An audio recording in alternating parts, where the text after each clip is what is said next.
forte e rápido. Deixa o like. Compartilha. Se inscreva. Mas eu só imito que eu gosto. Mas essa coisa da imitação tem uma questão que tem tudo a ver com a minha sexualidade. Por quê? Quando eu era criança, eu já sabia que era gay. Desde criancinha. Eu sabia que eu era diferente. Eu não tinha instintos sexuais, porque isso é uma coisa que a gente se descobre com a adolescência e tudo, mas eu sabia que eu era diferente. Eu sabia que eu não gostava das menininhas, eu sabia que eu era diferente. E alguém me disse que com 15 anos a minha voz iria mudar. Mas eu achava que a minha voz iria mudar e ia ser uma coisa meio que roleta. Tipo, escolhe a voz que vai mudar. E o meu pânico era de ter uma voz fina. Porque se era pra ser gay, eu queria ser gay escondido. Eu não queria que ninguém percebesse. Então eu tinha medo de ter essa voz assim. Aí o que eu fiz? Isso eu ouvi com 8 para 9 anos. E eu comecei a implorar pro meu pai me dar um disco do Andrea Bocelli. Que foi quando o Andrea Bocelli gravou uma música com a Sandy. E aí eu comecei a ouvir Andrea Bocelli e imitar a voz dele, tentar imitar, nunca consegui, mas tentar imitar aquela voz grave do Andrea Bocelli para eu treinar, para se acaso minha voz ficasse fina... Nossa, você poder saber como... Foi aí que eu aprendi a imitar. Porra! Por conta desse medo, desse pânico de apanhar, de ser maltratado, de ser tudo. Aí você pergunta assim... Ainda mais no interior do... Mas no interior é mais tranquilo, Vilela. Sério? Claro que é. Aqui a gente tem uma falsa ilusão de liberdade. Parece que aqui é mais esclarecido. Não, aqui a gente tem uma falsa ilusão de liberdade. Aqui o gay, ele tem uma falsa noção de que ele tá livre, de que ele é aceito, mas é aqui que ele toma lampadada na Augusta. É, isso é. Na Paulista, aqui é que ele apanha. No interior, não. No interior é mais aceito, sempre foi. Mas eu tinha medo, porque as referências que eu tinha de gays, que eu conhecia, eles eram muito pobres e eram muito maltratados. E eu não queria ser maltratado. Eu queria ser bem tratado.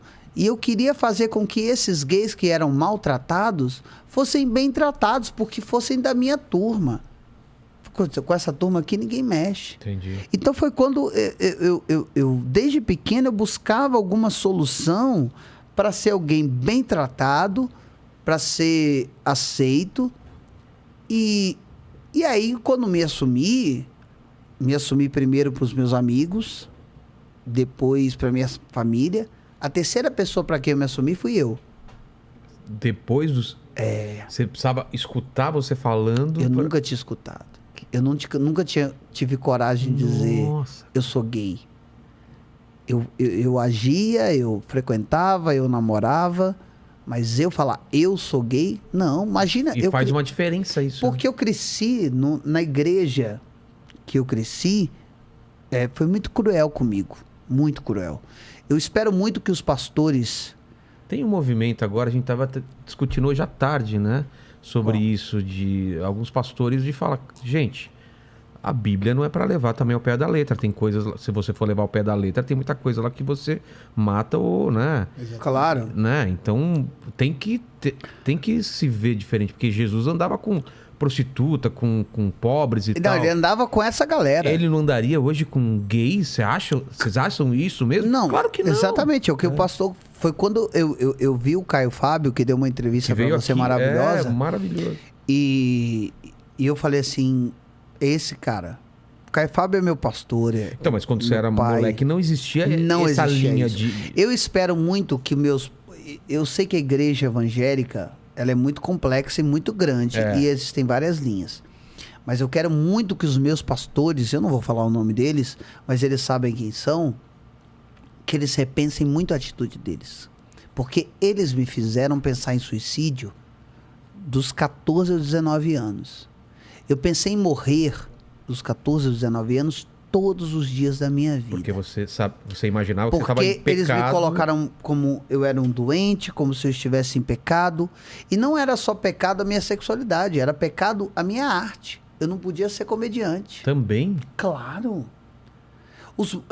Um músico que tocasse uma música que fosse do mundo, entre aspas, porque o que não é gospel É secular. é secular, é do mundo, estava em pecado. Eles diziam para mim o seguinte: se um dia eu estiver num carro e ouvindo uma rádio gospel, e aí sem querer eu mudei de estação, e naquele segundo que eu mudei de estação, Acidente. entrou a música, houve, Jesus voltou, Ah, houve um acidente, eu vou para o inferno. Eu cresci ouvindo isso. nossa, cara. Eu tenho os pastores que foram meus pastores durante muitos anos, e foram os únicos. Eu espero que eles se arrependam muito de quem eles foram. Espero que eles mudem muito. E se eles não mudarem, eu espero que eles sejam interditados logo. Porque eu tive forças para sair. Mas eu sei de muita Mas você gente. chegou realmente a pensar em Muito, não, o suicídio? tempo todo. Tipo, o eu tô tempo errado. Você O tempo se todo. considerava... Eles me faziam isso. Caramba. Porque eu era a menina dos olhos da igreja, no sentido de é ele quem vai dar continuidade a isso, é ele quem fala, é ele quem prega. Porém, eu estava errado o tempo todo. Eu era... Você não era Não me você. acolhia, não era eu. Eu bati uma punheta, que era uma coisa do adolescente. Bom, punheta é uma coisa do ser humano, que vai acontecer, vai acompanhar a gente o resto da vida. Mas na adolescência, na efervescência, eu me lembro de bater a punheta e chorar. Meu Juro por Deus. Que depressão. Eu gozava e chorava. Uma lágrima. Porque o que eu pensava na minha punheta, na minha imaginação, não era o que era certo para a igreja. Eu vislumbrava contra o homem. Entendeu? Então, era uma coisa... Eu me lembro muito de uma situação em que eu consegui comprar uma revista pornô, era uma atriz pornô que parecia muito a Feiticeira. Na época tava bombando a Feiticeira. Feiticeira. Mas era a Feiticeira do Hulk. Isso. Ah, tá. Prado. Joana Prado, maravilhosa. Tava bombando muito. Eu comprei, mas não era ela. Era uma trans Sei. que parecia ela. E eu comprei isso. E eu me lembro do fato de ver outro cara transando com essa trans. E aí tinha uns closes que era só o cara transando com ela e não mostrava ela, mulher em si, então era só o ato ali, Entendi. o close, e aquilo me dá muito tesão cara, e aquilo, e depois daquela você punheta, entendeu. eu queria me matar, Ô, me achar o louco. pior lixo do mundo, entendeu? E eu cresci ouvindo isso. E hoje eu falo assim... Mas você acha que até hoje ainda deve acontecer isso, né? Muito, muito, muito. Eu espero muito, porque assim, eu sei que dessa igreja e desses pastores, tudo que eu falo chega direto neles, porque eles são pequenos, Sim. eles não são gigantescos, todo mundo sabe quem é. Mas eu espero muito que eles se arrependam das pessoas ruins que eles foram, entendeu? Principalmente a pastora que vivia um exemplo de uma santidade louca, que é muito cruel isso. Inatingível. Porque também. cada ser humano, todo ser humano tem seus problemas, tem suas lutas. questões e suas lutas. E eu sei que, cara, se eu pudesse escolher, logicamente eu escolheria ser hétero. Pô, é muito mais fácil. É muito claro. mais fácil. Imagina pra mim. Eu comediante, um cara que falo bem, eu venderia muito mais merchan, faria muito, sabe? Mas não é nem questão de merchan hoje mais, era questão do que eu vivi no meu pensamento. E hoje eu penso assim, o que eu sou de menor não é nada. Até que eu vi o Caio Fábio falando no programa do Gentili uma vez. Ah, isso lá atrás. Lá atrás. Eu tenho muitas ressalvas com o cara que o Gentili se tornou. Mas eu sempre me identifiquei muito com ele, e as vezes que a gente se encontrou, a gente se identificou muito, porque o Gentili vem de uma vibe de igreja. Também. E que eu também e tal. Então a gente sempre que a gente se encontrou foi muito bonito, sabe? Foi muito incrível. Depois, enfim, entrou coisas ideológicas e fofoca de um lado pro outro, e aí virou uma merda. Mas eu lembro de O que mudou minha vida foi uma entrevista do Caio Fábio no Gentili, que o Caio Fábio fala assim, o que Jesus falava dos gays? Aí o Gentili fala assim, o quê? Que o Gentili viveu a mesma realidade que eu, nós somos de igreja. O que ele falou? E o Caio fala, nada. E realmente, se procura nos evangelhos, nada. Não tem. Ele falou às prostitutas, ele acolheu o que ele tinha que acolher. Então eu nasci assim, eu não tinha que brigar assim. Mas eu pensei na morte. E o que me dói é porque eu sei que eu fui forte, mas eu sei que tem pessoas Que não consegue segurar essa onda. não né? conseguem, Claro que não.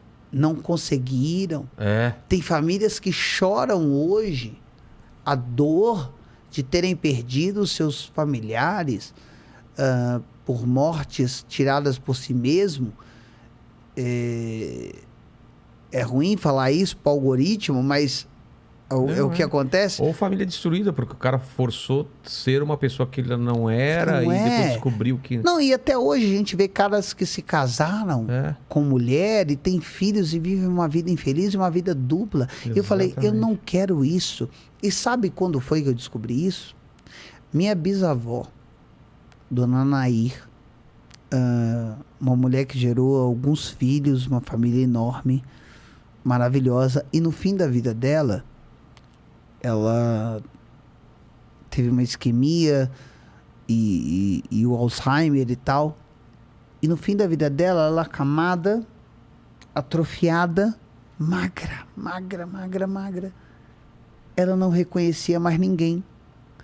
E a única coisa que ela conseguia balbuciar era uma musiquinha que chamava Casinha da Colina.